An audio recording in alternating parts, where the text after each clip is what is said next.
जय हिंद साथियों, कैसे हो? आज हम लोग स्टार्ट करने वाले हैं। जो विद्यार्थी बोर्ड एग्जाम की तैयारी कर रहे हैं उनके लिए जो है आज का सेशन बहुत ज़्यादा इम्पोर्टेंट होने वाला है, क्योंकि आज जो हम लोग कक्षा 10 का हिंदी स्टार्ट करने वाले हैं और हिंदी में हिंदी गद्य के विकास इस चैप्टर से इतने भी इम्पोर्टेंट एमसीक्यू बनेंगे, उन्हीं को हम लोग सॉल्व करने वाले हैं। और आप लोग हर एक प्रश्न को याद कर लेंगे, क्योंकि हर एक प्रश्न जो है आपके एग्जाम के लिए बहुत ज़्यादा महत्वपूर्ण है।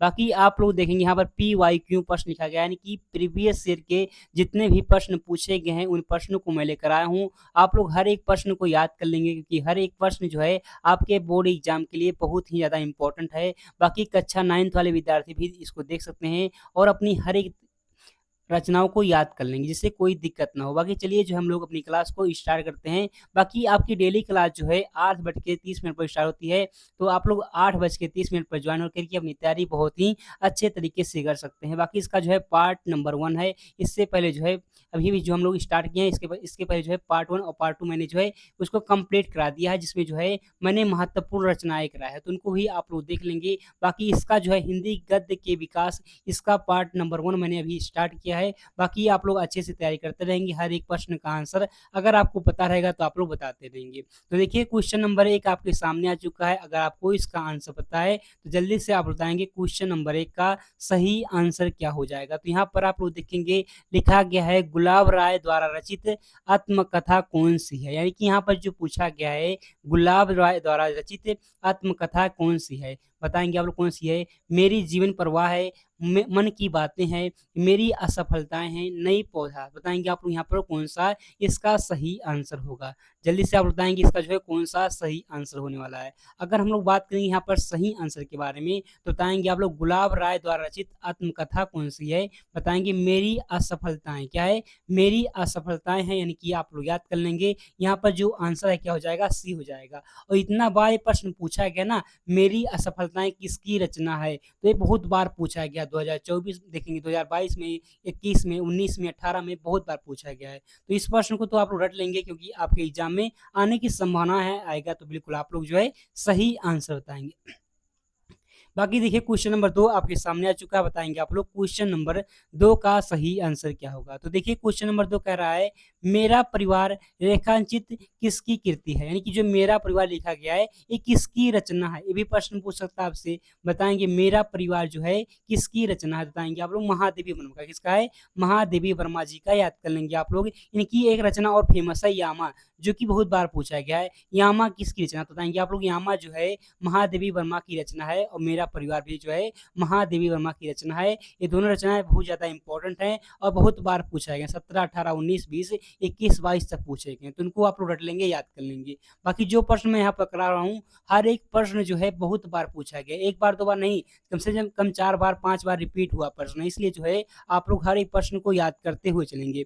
बाकी देखो क्वेश्चन नंबर 3 आपके सामने आ चुका है। बताएंगे आप लोग क्वेश्चन नंबर 3 का क्या हो जाएगा आंसर। यहाँ पर कहा गया आचार्य रामचंद्र शुक्ल किस युग के लेखक हैं। यानी कि यहाँ पर पूछा गया है आचार्य रामचंद्र शुक्ल जो है किस युग के लेखक हैं। शुक्ल युग के हैं, या द्विवेदी युग के हैं, शुक्लोत्तर युग के हैं, या जो है भारतेंदु युग के हैं। बताएंगे आप लोग किस युग के जो है आचार्य रामचंद्र शुक्ल हैं, बताएंगे। तो यहाँ पर लिखा गया शुक्ल लिखा गया, तो बिल्कुल आप लोग आ सकते हैं, इसको याद कर सकते हैं। जो है आचार्य राम शुक्ल जो है इस किस युग के लेखक हैं, तो शुक्ल युग के लेखक, किस युग के? शुक्ल युग के जो है लेखक हैं, याद कर लेंगे। ये भी प्रश्न जो है इंपॉर्टेंट प्रश्न है, आपके एग्जाम में आया हुआ प्रश्न है, एक बार दो बार नहीं, कम से कम 3-4 बार रिपीट हुआ प्रश्न है, तो इसको आप लोग रट लेंगे, याद कर लेंगे। ये भी प्रश्न आप लोग याद कर लेंगे। बाकी देखो क्वेश्चन नंबर आ चुका आपके सामने 3 है।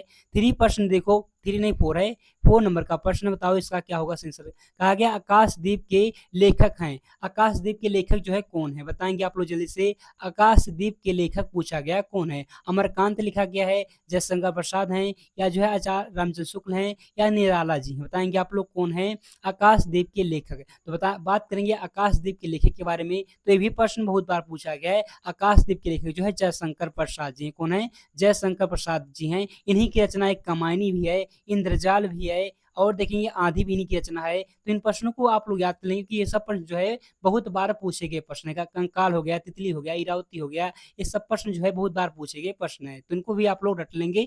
बाकी देखो अगला प्रश्न क्या है, तो अगला प्रश्न आएगा आपके सामने 5 नंबर का प्रश्न। तो क्वेश्चन 5 देखो, बताओ जैसे क्वेश्चन नंबर 5 का क्या होगा आंसर। कहा गया है मेरी आत्मकथा जीवनी के लेखक हैं। अब आपसे यहाँ पर एक प्रश्न और पूछ सकता है कि मेरी आत्मकथा क्या है? तो मेरी आत्मकथा जो है एक जीवनी है। कहा गया है किसने लिखा है? कौन से लेखक हैं? डॉक्टर राजेंद्र प्रसाद हैं या डॉक्टर जयशंकर प्रसाद हैं या डॉक्टर हजारी प्रसाद द्विवेदी हैं या डॉक्टर हरिवंश राय बच्चन हैं। तो हरिवंश राय बच्चन का एक फेमस है क्या रचना? हरिवंश राय बच्चन का एक फेमस आप लोग रचना बताएंगे कौन सी रचना जो है हरिवंश राय बच्चन ने लिखी है। तो इसको जल्दी से आप लोग बताएंगे, अगर पता है तो बताएंगे, बाकी इसका जो है ये शेड्यूल बताएंगे आप लोग जो है हरिवंश राय बच्चन की एक फेमस रचना कौन सी है। वो बहुत बार मैंने क्लास में ही बहुत बार बताया है, तो उनको आप लोग रट लेंगे। बाकी देखिए यहाँ पर मेरी आत्मकथा लिखा गया ना, तो डॉक्टर राजेंद्र प्रसाद जाएंगे। कौन जाएंगे? डॉक्टर राजेंद्र प्रसाद जो ने लिखा है मेरी आत्मकथा। तो इसको भी आप लोग याद रखेंगे, यानी कि आंसर हो जाएगा ए। बाकी आप लोग बताएंगे हरिवंश राय बच्चन ने जो है कौन सा लिखा है, कौन सी रचना जो है इनकी सबसे ज्यादा फेमस है। सबसे ज्यादा फेमस कौन सी रचना है हरिवंश राय बच्चन की? इसका आंसर जो है आप लोग क्या करेंगे? कमेंट बॉक्स में बताएंगे। बाकी देखो अगला प्रश्न क्या, तो अगला प्रश्न आएगा आपके सामने क्या है? अगला प्रश्न आएगा 6 नंबर का प्रश्न। देखो बताओ जल्दी से, क्वेश्चन नंबर 6 का क्या होगा आंसर? कहा गया है प्रसिद्ध आत्मकथा क्या भूलूं क्या याद करूं के लेखक कौन है? बताएंगे भाई। प्रसिद्ध आत्मकथा जो है लिखा गया क्या भूलूं क्या याद करूं, जो मैं HW दे रहा था वही प्रश्न यहाँ पर आ गया है, वही वही प्रश्न ही आ गया, उसका उत्तर आ गया। कहा गया है प्रसिद्ध आत्मकथा क्या भूलूं क्या याद करूं। अब आपसे प्रश्न पूछ सकता है क्या भूलूं क्या याद करूं जो है ये क्या है, तो किस विधा पर आधारित है? तो विधा बताएंगे आप लोग, कौन सी विधा? तो बताएंगे आप लोग जो है विधा है आत्मकथा है। क्या है? आत्मकथा इसकी विधा का नाम है। इसको आप लोग देख लेंगे। बाकी यहाँ पर जो है प्रसिद्ध आत्मकथा क्या भूलूं क्या याद करूं के लेखक जो है कौन है? बताएंगे हरिवंश राय बच्चन है। कौन है? हरिवंश राय बच्चन है, यानी कि आंसर हो जाएगा यहाँ पर ए से आंसर। तो ये भी प्रश्न इंपॉर्टेंट प्रश्न है, रिपीटेड प्रश्न है, एक बार दो बार नहीं, वो कम से कम जो है 4 से 5 बार रिपीटेड प्रश्न है, लगातार पूछा जाने वाला प्रश्न है। तो इसको भी आप लोग रट लेंगे, याद कर लेंगे। बाकी देखो अगला प्रश्न आएगा आपके सामने। अगला प्रश्न आने वाला है क्वेश्चन नंबर 7 है। 7 नंबर प्रश्न देखो जल्दी से आओ, क्वेश्चन नंबर 7 का क्या होगा आंसर? यहाँ पर कहा गया है निम्नलिखित में से कौन प्रसिद्ध यात्रा साहित्यकार हैं? बताएंगे प्रसिद्ध जो है यात्रा साहित्यकार हैं कौन से हैं? जयशंकर प्रसाद हैं क्या? ये तो नहीं है। प्रेमचंद जी हैं? नहीं, इनकी तो प्रेमचंद जी की रचना है गोदान गमन, ये सब जो रचना है।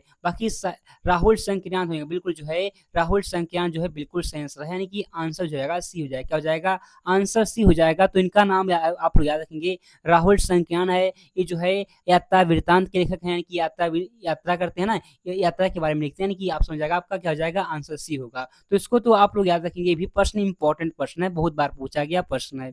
बाकी देखो अगला प्रश्न क्या, तो अगला प्रश्न आएगा आपके सामने क्या है? 8 नंबर का प्रश्न। क्वेश्चन 8 आपके सामने आ चुका। देखो बताओ 8 नंबर प्रश्न का क्या होगा आंसर? कहा क्या है शेखर एक जीवनी उपन्यास के लेखक हैं। अब यहाँ पर पूछ सकता है आपसे जो है शेखर एक जीवनी क्या है? तो क्या है? एक उपन्यास है। क्या है? एक उपन्यास है। अब कहा गया है किसने लिखा? किसने लिखा है? इसके लेखक कौन है भाई? इसके लेखक हो जाएंगे अज्ञे जी, हो जाएंगे सच्चिदानंद हीरानंद वात्स्ययन अज्ञे। इनका पूरा नाम क्या है? अज्ञे जी का पूरा नाम है सच्चिदानंद हीरानंद वात्स्ययन अज्ञे। तो इसको भी आप लोग देख लेंगे, ये भी प्रश्न पूछा गया कि अज्ञे जी का पूरा नाम क्या है, तो बताएंगे आप लोग सच्चिदानंद हीरानंद वात्स्ययन अज्ञे। यानी कि आंसर जो हो जाएगा आपका डी हो जाएगा। क्या हो जाएगा? आंसर हो जाएगा डी, सही आंसर हो जाएगा। तो इसको भी आप लोग याद रखेंगे। सच्चिदानंद हीरानंद आगे की जो है एक और रचना है जो कि फेमस है। क्या है? नदी के द्वीप। नदी के द्वीप जो है ये भी इनकी फेमस रचना है, इसको भी याद कर लेंगे। नदी के क्या है? नदी के द्वीप है। इसको भी जो है आप लोग याद कर लेंगे। द्वीप मैंने गलत लिख दिया भाई, इसको सही कर लो थोड़ा सा। द्वीप, द्वीप क्या है भाई? तो यहाँ पर द्वीप जो होता है इस तरह से होता है, छोटी ना, यहाँ पर देखेंगे द्वीप मैंने यहाँ पर सही कर दे रहा हूँ, द्वीप होता है। इसको देख लो भाई। नदी के द्वीप जो है किसने लिखा? तो बताएंगे अज्ञे जी ने लिखा है। और क्या लिखा है? आंगन के आर पार लिखा है। इस सब रचना जो है किसकी है? अज्ञे जी का। तो इनको भी आप लोग याद रखेंगे, इंपॉर्टेंट प्रश्न है। बाकी देखो अगला प्रश्न आएगा आपके सामने 9 नंबर का प्रश्न। 9 नंबर का प्रश्न देखो बताओ जल्दी से, इसका क्या होगा आंसर? यहाँ पर लिखा गया निम्नलिखित कथनों में से कौन सा कथन सही है?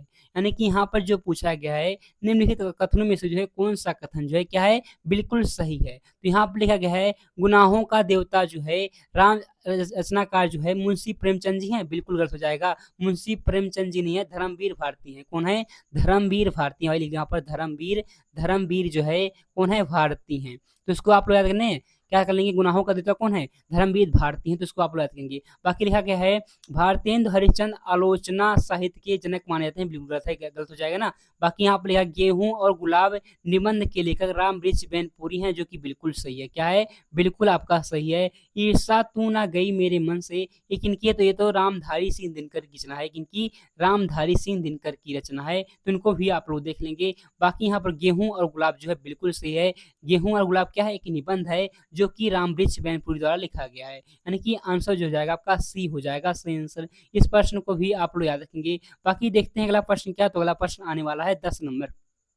10 नंबर का प्रश्न देखो, बताओ क्वेश्चन नंबर 10 का क्या होगा सही आंसर। यहाँ पर कहा गया है अनामदास का पोथा उपन्यास की रचना किसने की, बताएंगे। आपसे ये प्रश्न पूछ सकता है कि अनामदास का पोथा क्या है, तो ये जो है किस विधा पर आधारित है, तो विधा जो इसकी क्या है, इसकी विधा जो है क्या है, उपन्यास है। क्या है, उपन्यास है ना, बिल्कुल जो है उपन्यास है, इसको भी याद रखेंगे। बाकी किसकी कीर्ति है, किसकी रचना बताएंगे आप लोग, जो है रचना है हजारी प्रसाद द्विवेदी जी का, किसका है, रचना जो है हजारी प्रसाद द्विवेदी जी की रचना है, यानी कि आंसर जो हो जाएगा सी हो जाएगा। ये सब प्रश्न को आप लोग याद रखेंगे, ये सब प्रश्न बहुत ही बार पूछे गए हैं, एक बार दो बार रिपीट नहीं हुए, कम से कम जो है 4 से 5 बार रिपीट हुए हैं, 4 से 5 बार रिपीट हुए हैं। इसलिए आप लोग इन प्रश्नों को रट लेंगे, क्योंकि ये प्रश्न संभावना होती है कि बहुत बार जो है वही प्रश्न रिपीटेड प्रश्न पूछा जाता है। इसलिए आप लोग इन सब प्रश्न को अच्छे तरीके से रट लेंगे और याद कर लेंगे, जिससे आपको कोई दिक्कत ना हो। अगर एग्जाम में प्रश्न आए तो बिल्कुल आप लोग सही करके आए। बाकी आज की क्लास में बस इतना ही, मिलते हैं अगले क्लास में, तब तक के लिए जय हिंद, जय भारत।